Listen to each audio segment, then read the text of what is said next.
Thank you all for being in the room today, and thanks whoever is watching this wherever in the world. What an interesting time to be alive. With everything that's going on in the world right now, this should be I'm going to have to explain why I have chosen this topic today. The title of my message to you is There is a Thinking Stuff. This is my reasoning behind this. We're about to reopen the world. Right now in the United States, there's 30% unemployment. It's getting close to the Great Depression.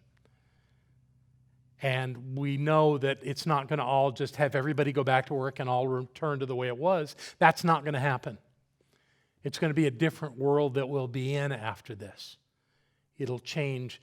It will change rapidly. It has already changed rapidly. You remember? It was March when we were told to stay home. That was just weeks ago. But I have no sense in everything that I'm seeing and hearing that it's going to all come back together and everyone's just going to go back to work and be fine. We're going to have to adapt and adjust. We're going to have to deal with a new world, a new way of being in this world. And that's going to take some attention. It's going to take some guidance. So I was thinking, who would be a great guide for us in finding our way with this new world?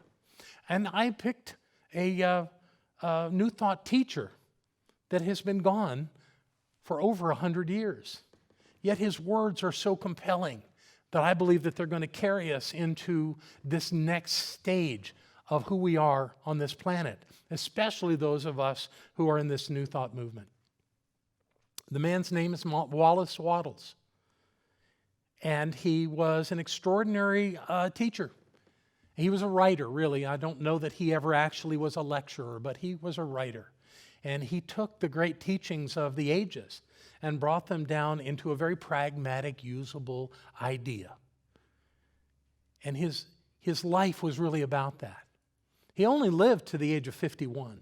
He grew up in a rural part of Illinois, moved to Chicago, met some of the New Thought teachers that were in Chicago in those early days. He was born actually during the Civil War in 1860. And as the New Thought movement emerged in the United States, he found his way to Chicago and began to study. He studied Emerson, and he studied the great teachers of the ages. And he came up with, as I said, a very pragmatic way of looking at life. And that's what I want to work with today. So as you experience this, I invite you to think of it in terms of how life is working right now and how you could apply this to your life. This is Wallace Wattles. And this is his greatest accomplishment, a book called The Science of Getting Rich.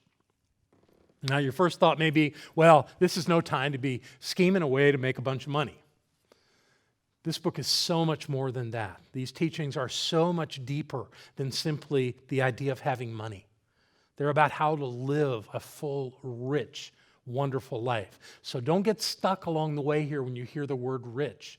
It's not just talking about money. It's talking about the richness of life and how to attain that and how to have that in your life every single day. He wrote this book, and it was released the year before he made his transition. It was 1910 is when this book was released. It was in 1911 that he made his transition. He did die young, but a powerful teacher. And the best example that I can give you for the success that he taught, and one of the people that really took that, was a woman named Rhonda Byrne. Rhonda was from Australia, and she happened upon the copy of this book. She doesn't really know how she got it, but somehow in her life this book showed up, and she read it, and she paid attention to it, and she took it to mean something meaningful and important in her life. And out of that, she went on this. She was a videographer. She worked, I think, for one of the local channels in Sydney or Melbourne, somewhere in Australia. And so she had those skills and knew how to record people speaking. And so she set off to create a new experience for people with using video, using cinematography, and it was called The Secret. Anybody heard of The Secret? So that's what she used. She wrote a book called The Secret. She wrote. She brought in all these great thinkers of our time and interviewed them and created this compelling story called The Secret, and it was based on this book. Today, Rhonda is estimated to have a self-worth of $60 million. Not bad for a woman that lived in Australia and knew how to use a video camera. And that's going to come in handy as we move through this idea. So where we must start are with, to me, the most compelling words that Wallace ever wrote. And it begins with this. You'll recognize it. There is a thinking stuff from which all things are made, and which, in its original state, permeates, penetrates, and fills the inner spaces of the universe. There's a thinking stuff. A thinking stuff. What could that possibly be? A thinking stuff.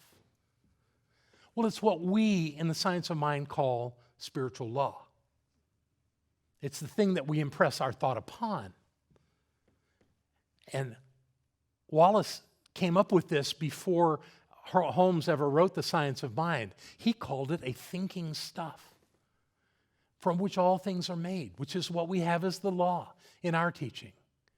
All things are made, meaning the cosmos is made from thinking stuff.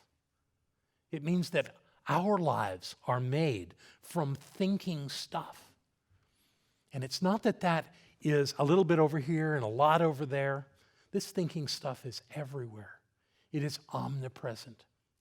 And he describes that as, in its state, it permeates, penetrates, and fills the inner spaces of the universe. You can't get away from it. You can't go over in the corner and have a thought and have it not impressed upon the law. You can't do it.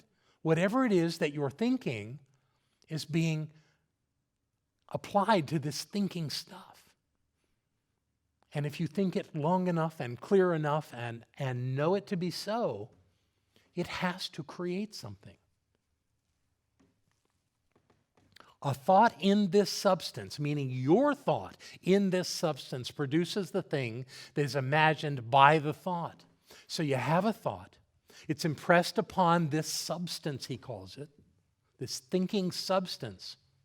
And what occurs is that that thing that you have imagined, because there's always something imagined when you have a thought, that thing imagined shows up. It's quite that simple. It sounds overly simple, but to me it's the most powerful understanding we have. How it is that we don't teach our children in every school on the planet that what they're thinking is impacting their lives is beyond me. That people don't get this, because this is the great secret. This is why Rhonda Byrne called it the secret. Because people don't seem to know, don't seem to care. They don't get it, that what they're thinking is creating something in their lives. Right now, always, without exception. So in the midst of that, you can have a thought, and then you can have an entirely opposite thought. Which one goes into the law? Well, they both go into the law. But the one that you said last overrides the one you said before. It's the one that you wanted to go to. So that's the one that you're working on. So you can say something very nice, and then you can say something very fearful or objectionable or anything of the sort. The one that's going to have the most impact is the last one you said. That's why we get away with this idea of saying something and then realizing we don't want that in our lives, and we say, clear, cancel, and then we say what we do want in our lives. Because it really is having an impact. It's not lightweight. It's not a little thing. It's the essence of how creation occurs. And it's happening all the time, without exception. We don't get a day off. This thinking substance doesn't go away for a while and then come back. It's always there with every thought that we have. He says, man can form things in his thought, and by impressing his thought upon formless substance, can cause the thing he thinks about to be created. That's how it works. That's the mechanics of it. Now, it's an invisible force. This thinking substance is not, it's formless. So there's nothing you can point to. You can't measure it. You can't observe it other than to see what is demonstrated in your life. Yet it's there. There's something that happens from the time you have the thought to the moment that it becomes the reality of your life. And it doesn't matter what it's about. It can be about your health. It can be about your relationships. It can be about your money. It can be about what it is you bring to the world. Any of those things that when you have thoughts about them, you're creating. You're in the creative process. You're impressing upon that formless substance your thought, your image of that thought. Why is that important to you? Maybe it's not important to you. Maybe it's something you don't want. That's something I see people doing all the time, putting all their attention on what they don't want. They can tell you why they don't want it. They can tell you what's wrong with it. They can tell you what'll happen if it shows up and how bad that'll be. Yet they keep thinking about it. And then they're a mess when it shows up. Which means that what we're thinking really does have impact on our lives all the time, without exception. And we're never going to see that formless substance, but we are going to see the result of it. That's what's going on. There is no labor from which most people shrink as they do from that of sustained and consecutive thought. Well, that's kind of a bummer. But honestly, it's true. There's nothing that we do that is more challenging to us. There's nothing that we do that has more value to us than to have sustained and consecutive thought. Sustained and consecutive thought.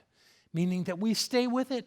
We keep thinking it. We keep seeing it. We keep imagining it in our lives. And we take action toward that. That was Wallace's lesson. That's what he said we must do. By the way, most people don't know this, but apparently Wattles' daughter, Florence, shared with people after his passing that he was actually a wealthy man, that she got quite an inheritance from him. So this idea that, well, he was a writer and he wrote all this stuff, but he was a poor man. Well, he was born poor. He grew up on a farm, as I said. He was a farm laborer in his youth. But that's not how he ended his life. That's not how he completed his time.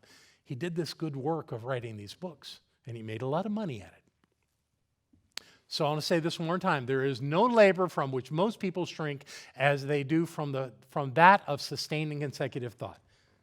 And this is what he says about that. It is the hardest work in the world. Bummer. But we might as well face the truth. It's real work. We think it's real work to go to a job every day. We think it's real work to maintain a household. We think it's hard work to whatever is before us. But this is the hard work. The hard work is sustaining consecutive thought.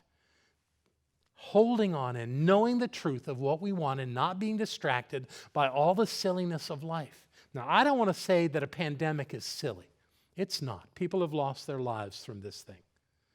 We've been blessed to have only 2 people in our community that I'm aware of that contracted this virus. They're both safe. They're both back to work. They're both healthy. It's all good. And that is what happens to most people with this. But lives have been lost. So I don't want to say that this is some kind of silly thing that's going on. But the seriousness of what has occurred from it, of so many people not having jobs, of our government going into radical debt to sustain our government, to sustain our economy during this difficult time. It's filled with all kinds of pitfalls and challenges. And this coming out of it that we're facing now, it's going to be some hard work, but the hardness of it is going to be for those who get distracted by the problems of it. The work that we have before us, the thing that we must focus on, is choosing what it is we desire our lives to be like, and to be damn sure that that's what we get. And we do that by consistent and sustained thinking. That is the answer. That is the only answer. That is the place where it happens. And I'm not saying worrying about it. I'm not saying fretting it. That's not the work. The work is to know that it's so, to know that we're safe, and to know that this thinking stuff is listening to every word that flies through our mind. It's not just listening, but it's acting on it. Our action is important too, the physical actions that we take toward things. I'm not suggesting that we sit at home and do some kind of mantra that my life is wonderful. I mean, it's not that that would be a terrible thing, but it's not enough. The sustained thinking we're looking for has a value to it. It has substance to it. It means something to us. And when it means something to us, then going out into the world and creating what is ours to create is important. And creating a rich, meaningful life right now seems to be important. So that's what I want us to work on. So the rest of this book continues to teach some basic principles that I want to share with you so that you've got a sense of what this book is. And by the way, if you've never read this book or found this book, it is on Center for Spiritual Living Asheville's website. It's free for you to download. There's no charge involved. There's nothing you have to do but read it. It's an audio file. Thank you. So all you have to do is listen to it. I just made it easier. And it's Barbara's voice. How much better could it be than that? So let's go through these principles, these ideas. Lessons from the science of getting rich. Being rich enables you to live a complete life. Being rich enables you to live a complete life. So that if you know that you have everything that you need, if you're creating a life which you're open to receiving, whatever good is there for you, then you have a complete life. In Barbara's and my wedding ceremony, we wrote words for each other that speak to this. How at the end of our lives we can look into each other's eyes and know that being with each other, me being with her, that she has helped make my life complete. That the love that sustains me, I find in her. And that doesn't mean it's outside of me, because love is everywhere. But knowing that we have this deep connection, this rich connection, allows me to have that full and complete life within me. I'm not relying on Barbara for anything there. I'm simply knowing that her presence reminds me of who I am. And how lovely is that? Could I do that without Barbara? Yes. Anyone can do it at any time.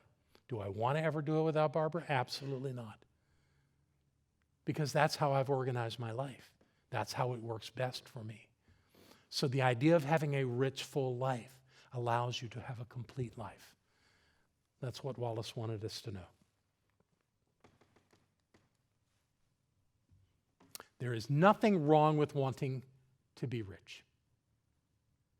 And you can hold this at money for a moment, because I think that's what he was talking about. There are teachers, there are faith communities, there are disciplines in the world that hold that being rich is an evil thing.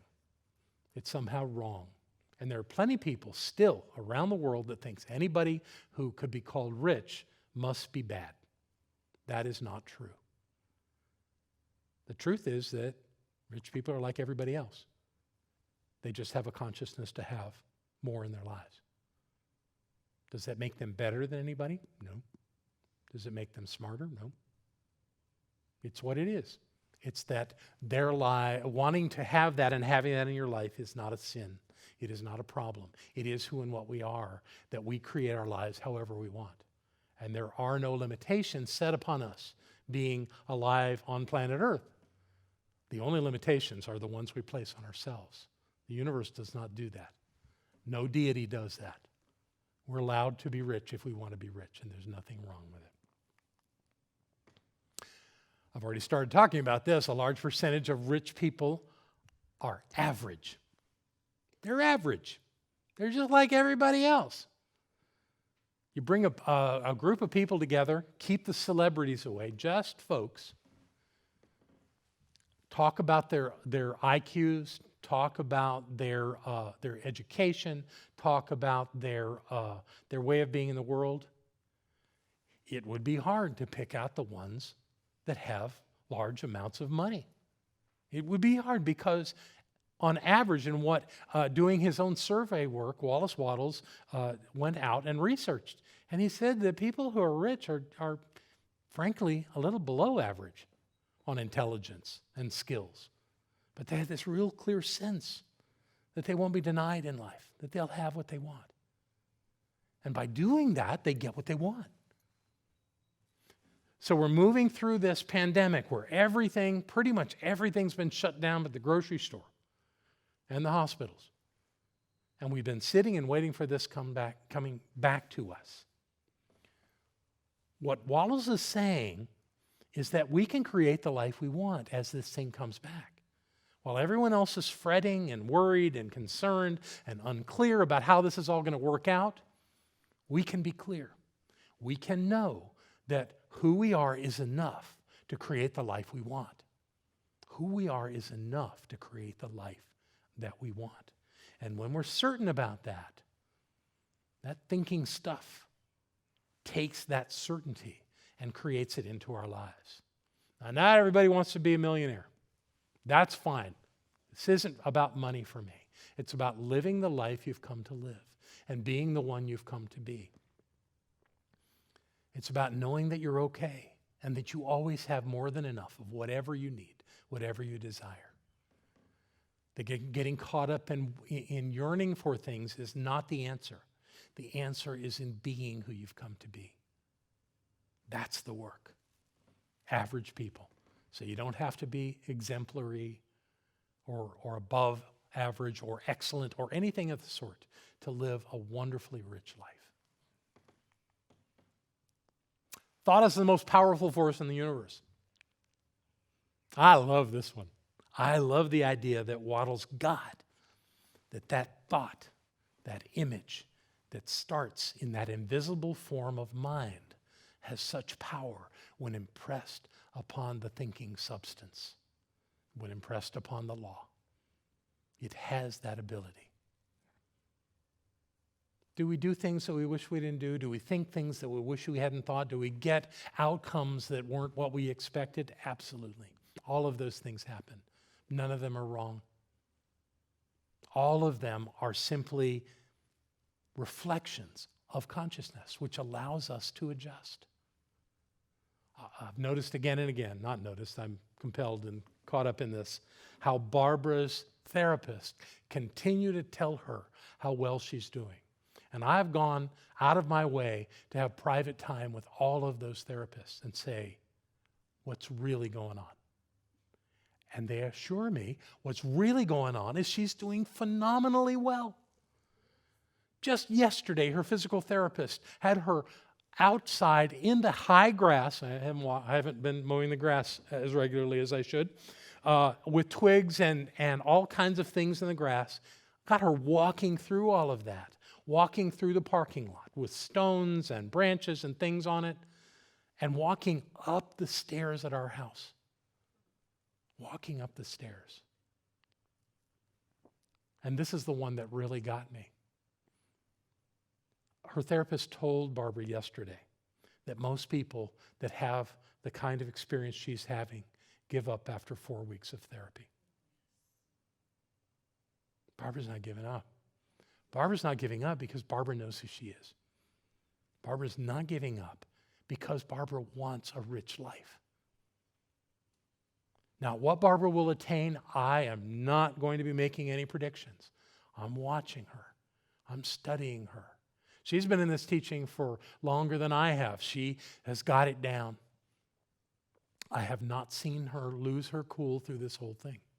She does what is hers to do. And out of that, she's getting the results. And it's powerful, and it's meaningful. It's extraordinary to me. Barbara is demonstrating that thought is the most powerful force in the universe. And Barbara's thoughts are clean and clear. That she will walk, that she will talk, and that she will have a full, rich life to her last breath. Yeah. Thankfulness enables us to attract good things. Wattles says that when we are grateful, that it attracts good into our lives because it aligns us with creative forces. That's a fancy way to say what I've always taught about gratitude, in that when we're grateful for something, we're telling our subjective mind, we're telling that thinking stuff that we've got it. We're telling ourselves and the mind of the divine that we've got whatever it is we're focused on. And they've already determined that the subconscious mind and the subconscious mind can think something and record it as something that happened. And if you do that clearly enough, and you do that in a sustained way, you will get the result. Because subjective mind has nothing to do but reflect back to us what we're putting out.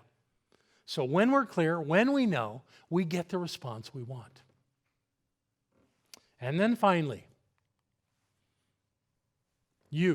anyone can succeed at anything. It does not require that you have all of the skills and all of the resources all lined up in a row, ready to go before you ever start. The way you gain skills is by starting something and figuring out what you need to know, by figuring out what you need to do and how to do it. Barbara's a genius at that.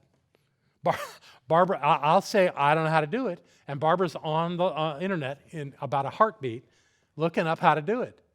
And everything you would ever need to know is on the internet, probably more than you would ever need to know. And if you go there and see what they have to say, and then check what somebody else has to say, and maybe check what a third person has to say, you'll probably figure out how to do it. It doesn't require that you have it all worked out before you start. And that's what stops most people. I don't know how to do it. I don't know if I have what it takes. Well, if you're going to go there, then you're not going to do it. If you're going to do it, then just do it. Do it and figure it out step by step. Good advice to me. A lot of times, I don't think I want to do that. I've still got this really fancy, sophisticated, internet-connected thermostat that was installed at our house that I don't quite yet know how to use.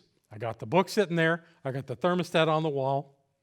I've been tolerating what the temperature is in the house. It's working. It's not like it's not working, but I don't know how to set it. And I want to be able to set it on my phone. I haven't taken the time to do that yet. Why? Because I'm a little afraid of it. I'm thinking, I don't want to break it. I paid several $100s for this silly thing. I don't want to break it. That's silly. That whole idea is ridiculous.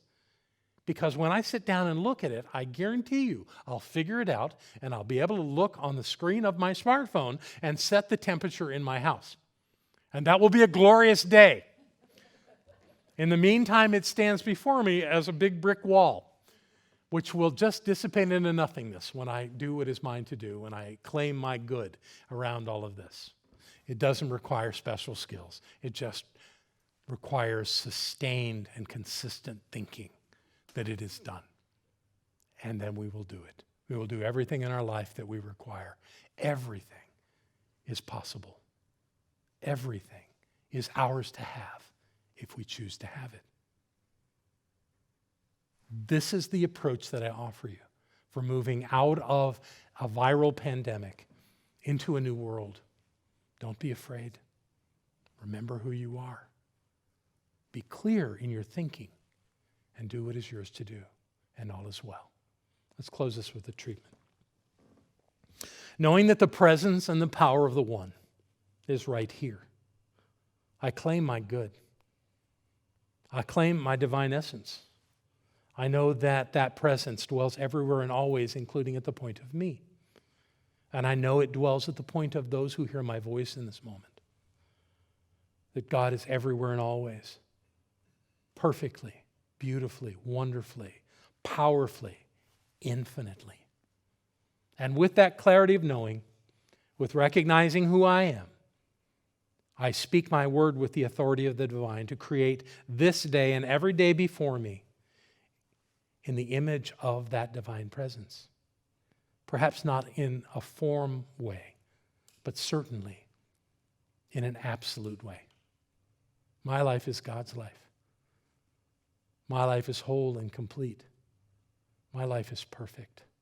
And I claim it right here and right now for myself. And I claim the same for each one who hears these words. And I invite all to join me in this knowing and to create a great and wonderful new world where good is so evident, where life is so precious, where we do what is ours to do, and the world keeps getting better and better every single day. I stand with this knowing, whole in every way, knowing that it is so. And in gratitude and love, I release it to be so everywhere and always. And so it is. So thank you again for being here, for listening and watching online, for staying connected to this community. It is incredibly important to me. And as always, I have here the gifts that have come into our center this week. Some of them handed to me this morning. And I am so grateful for each one who supports this center, who loves this center, believes in these teachings, and applies what we learn here to their lives. And by doing so, this place is sustained and the world continues to be a better place. So thank you for this. And if you're thinking about supporting the center, please go to the donate button on the website and support us in that way. Or like these folks, you can send us a check. Whatever you can do is very appreciated and keeps us strong and healthy as we prepare for this great new world. So let's say these words together aloud. I freely and joyously give from the abundance and fullness of my overflowing wealth, knowing my gift goes with love as it touches and blesses the world. And so it is. Thank you very much. God bless you all.